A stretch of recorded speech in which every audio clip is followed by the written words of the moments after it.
Primero, coincidiendo con Pedro y con muchas de las ideas que se han expuesto por parte de mis colegas, empezaré por afirmar que la década ganada no se puede entender sin la década perdida. Y en la cuestión de comunicación se ha ganado. Pondré una anécdota, empezando por la intervención de Blanca, pero por la historia real de Venezuela. Impulsó la agenda de debates sobre políticas de comunicación.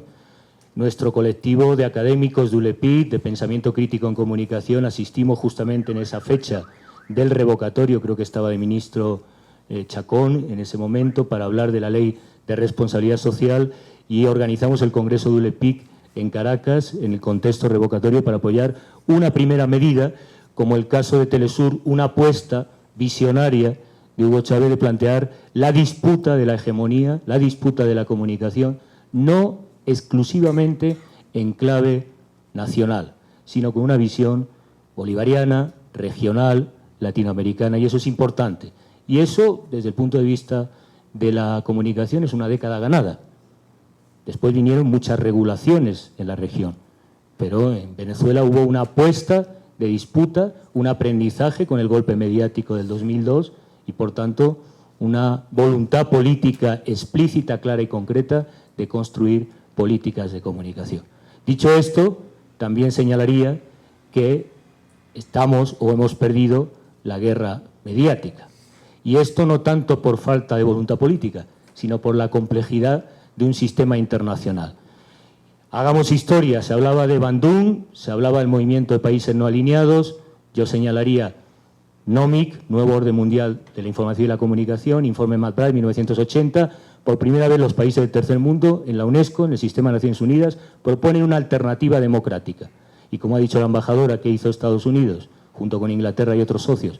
Bombardear, boicotear, cercar a los países promotores de esa propuesta. A partir de aquí solo se puede entender la derrota mediática si ustedes leen los documentos de Santa Fe, la estrategia de Reagan y del neoliberalismo para la región en los años 80. Lean los documentos de Santa Fe, que están traducidos, disponibles en la red, y lean también a Gregorio Seltzer y la cuestión de los derechos humanos en América Latina. Porque ahí, en el Laboratorio Centroamericano en Nicaragua, se formula la llamada guerra mediática, guerra de baja intensidad, guerra irregular, una doctrina que es la que, con continuidades, rupturas y modificaciones, se está aplicando hoy en Venezuela. Y que no es otro objetivo que la derrota política, ideológica y moral de la voluntad transformadora y revolucionaria.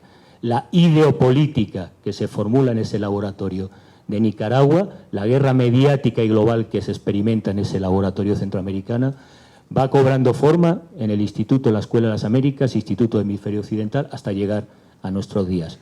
Porque en la historia hay continuidades, hay rupturas, pero hay procesos o hilos rojos que podemos, en el caso mediático, reconstruir. Es verdad que los medios siempre viven en el presentismo, pero existe desde la academia la historia, la mirada estructural para observar esto. Por tanto, primera lección, hemos ganado una década en el plano comunicativo. Hay políticas, hay plataformas como Telesur, hay una conciencia de que en el campo de los medios se disputa el sentido, pero a su vez hay una guerra mediática que hay que señalar que en un sistema internacional de comunicación hiperconcentrado, después de la derrota del NOMIC en UNESCO, tenemos un ámbito mediático del Grupo Cisneros al Grupo Prisa, hiperconcentrado, con intereses estratégicos y que, por supuesto, no están a favor de la democracia. Después del editorial del País sobre el golpe de Estado del 2002, como decía un gran poeta, el día que dejé de leer El País, se ha demostrado que esos principios liberales de libertad de expresión en la práctica se vulneran cotidianamente cuando hablamos de derechos humanos. Por tanto, en segunda cuestión, hoy la guerra mediática hay que entenderla como una guerra psicológica, como una guerra total, integral, en todos los planos, en el que se confunde la economía. Pedro lo ha resumido de manera muy didáctica, muy clara. La economía, el frente, esa experiencia que vivió en Nicaragua, es la experiencia que se vive con diferencias y modulaciones en el caso de Venezuela, en el frente económico, en el frente de la vida cotidiana, en el frente del ámbito mediático y, por supuesto, en la política y en el concierto internacional. Por tanto, hoy tenemos que hablar de guerras mediáticas como una guerra psicológica total y que es difícil confrontar en un sistema internacional desequilibrado de información, hiperconcentrado. ¿Tenemos Telesur? Sí, antes no lo teníamos, pero el sistema internacional de comunicación está más concentrado que en los años 80, más concentrado que en la década perdida. Los años de neoliberalismo en el plano de la comunicación se ha traducido en un poder mediático total, que ahora se complementa con las redes sociales, con el espionaje, con el paradigma Echelon, con la videovigilancia global. Por tanto, este es un elemento también importante a tomar en cuenta. Tercer lugar, se apuntaba, y yo quisiera reforzarlo, no se puede abordar la cuestión de Venezuela, decía Pedro, sin una visión geopolítica. Y yo añadiría, no es posible abordar el tema Venezuela sin una alternativa de geopolítica de la comunicación. Y lamentablemente en UNASUR no tenemos un consejo de comunicación y lamentablemente en las estrategias regionales no hemos podido avanzar significativamente en, de algún modo, propuestas alternativas para modular, reestructurar, reequilibrar el sistema internacional de comunicación. El mismo sistema que hace una campaña como lo que se ha vivido recientemente en España, atacando continuamente a Venezuela, poniéndolo en la agenda.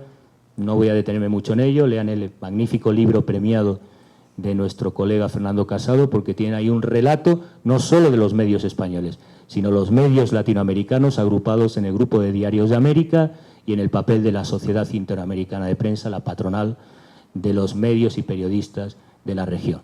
Son actores políticos que están construyendo día a día, pregnando en nuestras mentalidades y cosmovisiones del mundo el conflicto, el problema, los procesos de Venezuela con estereotipos. Los medios son reductores de complejidad. El problema es cuando nuestra visión del mundo se simplifica solo con la fuente informativa como única y exclusiva mirada sobre lo social. Bueno, pues necesitamos, en tercer lugar, geopolítica de la comunicación. Sin ello, Venezuela, que es el reto de América Latina, los procesos revolucionarios y democráticos en la región no van a poder avanzar. Probablemente verán retrocesos. Y, por tanto, tenemos que plantear. Blanca estaba en el foro, que no podía asistir por obligaciones del cargo, nuestra América de integración de los pueblos desde abajo. Hemos hecho un foro en CIESPAL de la comunicación popular y comunitaria. Probablemente en el 2002, si no son por los medios comunitarios y populares en Venezuela, no hubiera vuelto el presidente Hugo Chávez a tener el mandato constitucional del pueblo soberano, probablemente. Bueno, tenemos retos ahí geopolíticos que había que plantear. En cuarto lugar, señalar algo elemental, ¿no?, que son las conexiones de actores políticos mientras nosotros no tenemos actores supranacionales. Tenemos Telesur, pero es insuficiente. Y no tenemos una estrategia diseñada con actores. Por ejemplo, nosotros hemos hecho en CIESPAL este foro porque queremos una plataforma de medios comunitarios. Es necesario también una integración que se ha intentado, tuvimos un debate con Ignacio Ramonet, no hemos avanzado en una integración de medios públicos eficiente con Telesur, con los medios comunitarios para plantear agendas de información. Lamentablemente, la disputa hegemónica de Venezuela se da en el ámbito supranacional, en un sistema hiperconcentrado, y nuestros medios públicos y comunitarios están actuando en el plano local o nacional. Y eso es una dificultad objetiva y, de algún modo, también limitada en este escenario. Y, por último, en quinto lugar, yo señalaría, en el tema de los medios de comunicación, el problema y escenario contradictorio que se abre, ¿no? Por un lado, tenemos el proceso de Argentina con las bases militares. No desligaría el tema de la videovigilancia que señalaba antes. Acabamos de tener una semana dedicada a Sanz y es vital. Lo hemos experimentado ya en Bolivia, en el proceso del referéndum para la reelección del presidente Evo Morales. Hay una estrategia concertada en las redes sociales y los GAFAM, Google, Apple, Facebook, Microsoft, todos están localizados en Silicon Valley, en Estados Unidos, y todos son colaboradores del Departamento de Estado de Estados Unidos, y todos son informantes y desarrollan estrategias de guerra psicológica en las redes sociales. Por tanto, pasemos de lo analógico a lo digital, porque necesitamos disputar las telecomunicaciones, necesitamos una cumbre y foro social de Internet para disputar la hegemonía única, unilateral, no democrática, de la NSA, de la Agencia Nacional de Seguridad y de los organismos que desde los años 70 hasta nuestros días, con continuidades y rupturas, han organizado golpes de Estado militares y hoy organizan golpes de Estado mediáticos como las escuchas de la presidenta Dilma y lo que hemos vivido en Brasil. Ese es el escenario de los medios. Me hubiera gustado desarrollar más extensamente la presentación, pero prometo que desde la organización se la mandan y tendrán un relato de la manipulación mediática en el caso Venezuela. Muchas gracias.